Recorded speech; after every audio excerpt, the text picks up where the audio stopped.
لو رحت لدكتور تكشف فلقيت الدكتور ده قبل ما يقول لك انت عندك ايه او قبل ما يكتب لك العلاج، لقيته فتح كتاب بيراجع منه حاجة او فتح حاجة على الموبايل على النت بيتأكد من معلومة معينة او بيراجع حاجة معينة، ده تروح له تاني ولا كده دكتور مش كويس ما تروحلوش تاني؟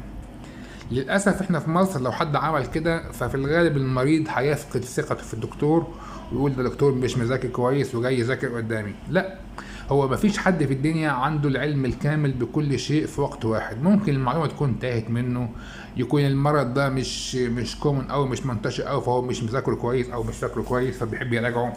لكن هو كده دكتور امين لانه ما رضيش يديك علاج بدون علم، ما رضيش يتفزلك او يفتي بدون علم.